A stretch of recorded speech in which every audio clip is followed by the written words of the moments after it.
This is an AI robot teacher जो nursery से लेकर 12th तक के बच्चों को सब कुछ पढ़ा सकती है और केरल के एक स्कूल में पढ़ा भी रही है। लेकिन हाँ, ये रोबोट ना तो बच्चों को मारती है और ना ही उन्हें होमवर्क देती है। खैर, कौन सा रोबोट है, किसने क्रिएट किया है, कैसे काम करता है और सबसे बड़ा सवाल, क्या ये रोबोट टीचर्स को रिप्लेस कर सकता है? सारी चीजें इस वीडियो में डिस्कस करेंगे। लेकिन अगर चैनल पे पहली बार आए हो तो सब्सक्राइब कर दीजिएगा, क्योंकि ऐसा ज्ञान हम यहाँ पे शेयर करते रहते हैं। आइरिस हिंदुस्तान की फर्स्ट एआई टीचर रोबोट है जो जेनरेटिव एआई के बेसिस पे काम करती है। जेनरेटिव एआई मतलब a type of AI that can create new content, new ideas including conversation, stories, images, videos and music. Iris robot को मेकर्स लैब ने बनाया है KTCT स्कूल के साथ में कोलैब करके under the project of NITI Aayog. School की काफी सारी वीडियोस सोशल मीडिया पे आपको देखने को मिल जाएंगी, जहाँ पे टीचर मतलब बच्चों से हाथ मिला रही है, उनके सवालों के जवाब दे रही है और भी काफी सारी चीजें हैं। एंड जैसा मैंने शुरू में बताया, ये रोबोट 12th तक के बच्चों को पढ़ा सकती है एंड ह्यूमन टीचर्स की तरह पूरे क्लास में इधर उधर अपनी गर्दन घुमा के नजर रख सकती है। हाँ,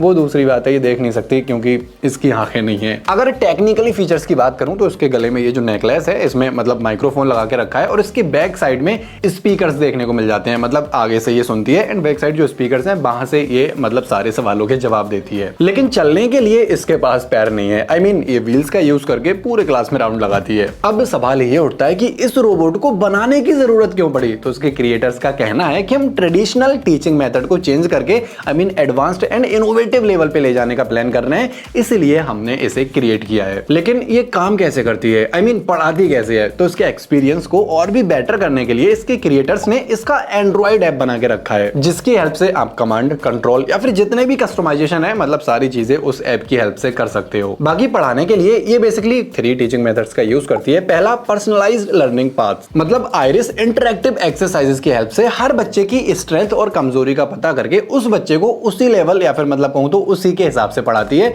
जिससे कि पूरे क्लास में हर बच्चे के सब कुछ समझ में आ जाए। दूसरा, इंटरैक्टिव लर्निंग, मतलब पढ़ाई को और भी ज्यादा एंगेजिंग बनाने के लिए गेम्स, क्विज, पजल्स, इन सारी चीजों पे जो आइरिस है काफी ज्यादा फोर्स करती है, जिससे बच्चे खेल खेल में पढ़ सकें। बाकी जो थ्योरी या फिर जो बोरिंग लेक्चर्स होते हैं, इन सारी चीजों को आइरिस इग्नोर करती है। तीसरा, वॉइस कंट्रोल्ड असिस्टेंट, मतलब क्लास में कुछ बच्चे ऐसे होते हैं जो टीचर से शर्माते हैं या फिर डरते हैं, मतलब सवाल नहीं पूछते हैं जिस वजह से, लेकिन इसमें वॉइस असिस्टेंट फीचर मिलते हैं, जिस वजह से शर्माने वाला बच्चा भी आसानी से मतलब कोई भी सवाल पूछ सकता है एंड उसके हर सवाल का जवाब आइरिस बच्चे को दे देगी, जिस वजह से बच्चे के सारे डाउट्स क्लियर हो जाएंगे एंड कहीं ना कहीं पढ़ाई में मतलब थोड़ी बहुत इंप्रूवमेंट होगा। तो इसके फीचर्स, इसकी कैपेबिलिटीज एंड जिस तरह से स्टूडेंट्स की लर्निंग स्टाइल को अंडरस्टैंड करके उन्हें उनकी स्टाइल में ये पढ़ा सकती है, इट्स ए काफी खतरनाक वाला इनोवेशन। बाकी ये कितनी भाषाओं में पढ़ा सकती है, इस बारे में भी बात कर लेते हैं। तो बेसिकली इसकी जो मेन या फिर कहूं तो प्राइमरी भाषा है वो है हिंदी, क्योंकि हिंदुस्तान में सबसे ज्यादा वही बोली जाती है। दूसरी भाषा इसकी इंग्लिश रहने वाली है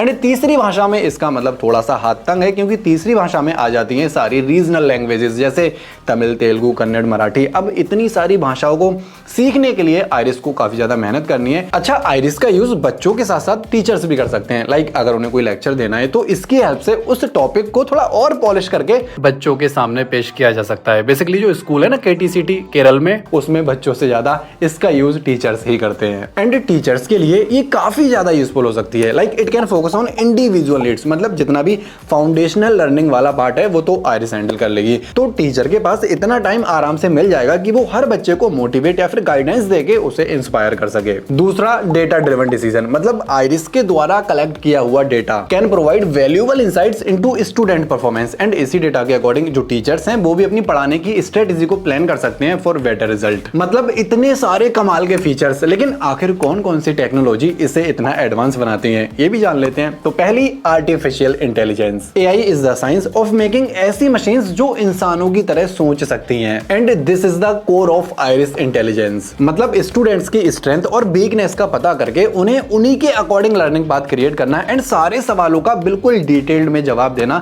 ये सारी चीजें आइरिस एआई की हेल्प से ही कर पाती है। दूसरा, machine learning. This is subset of AI, जिससे स्टूडेंट्स के सवालों को सुन के, समझ के, परफॉर्मेंस डेटा को एनालाइज करके आइरिस खुद को रेगुलर इंप्रूव करती रहती है। तीसरा, एनएलपी। अब आइरिस है तो एक रोबोट, लेकिन बच्चों का एक जो नेचुरल तरीका होता है ना सवाल पूछने का या फिर रिस्पॉन्ड करने का, तो वॉइस कमांड की हेल्प से आइरिस अपनी एनएलपी को इंप्रूव करती है ताकि ह्यूमंस को बिल्कुल उन्हीं की तरह जवाब दिया जा सके। अब अगर आइरिस की कुछ अच्छी क्वालिटीज या फिर अच्छे फीचर्स की बात करूं तो एंड्रॉइड इंटरफेस होने की वजह से इट इज काफी ज्यादा easy to use and understand. मतलब आप अपने एंड्रॉइड स्मार्टफोन की तरह काफी आसानी से इसे यूज कर सकते हो। दूसरा, ये 24/7 आपके लिए उपस्थित रहेगा। मतलब आपका कोई डाउट है या फिर कोई भी सवाल है तो उससे कभी भी पूछ सकते हो। तीसरा, अगर मैं ह्यूमन टीचर की बात करूं तो हर टीचर अपने एक स्पेसिफिक सब्जेक्ट का एक्सपर्ट होता है। मतलब उसी सब्जेक्ट को वो बेटर तरीके से पढ़ा सकता है। लेकिन आइरिस के साथ में ऐसी कोई लिमिटेशन नहीं है।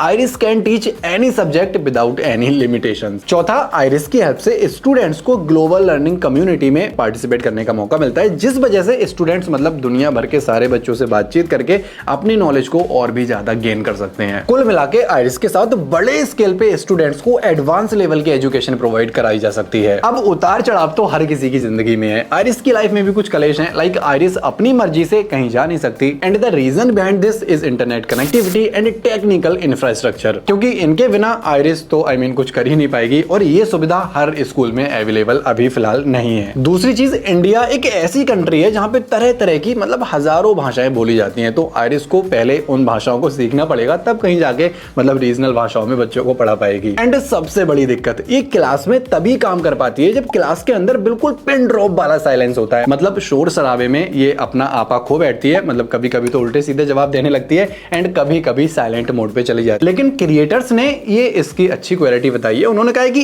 ऐसा होने से क्लास में डिसिप्लिन बना रहेगा, बट मुझे ऐसा नहीं लगता। लेकिन मेरे हिसाब से teaching is not about conversation, it's about communication. और कम्युनिकेशन भी ऐसा जिसमें फीलिंग्स हो, इमोशंस हो, अंडरस्टैंडिंग हो, और ये तीनों चीजें इंसान के अंदर ही मिल सकती हैं। रोबोट ये तो बता देगा कि क्या सही है क्या गलत है, लेकिन क्यों गलत है, कहां गलत है और उसे कैसे सही कर सकते हैं, ये चीज इंसान से बेटर कोई नहीं बता सकता। शायद इसीलिए हिंदुस्तान में गुरुओं को काफी तगड़ा औहदा दिया जाता है। तो ये टीचिंग रोबोट कितना भी अच्छा पढ़ा ले, लेकिन टीचर्स की जगह कभी नहीं ले सकता, चाहे इसमें कितनी भी एडवांस वाली टेक्नोलॉजी लगा दो। अच्छा, आप किससे पढ़ना चाहोगे, मतलब रोबोट से या फिर टीचर से?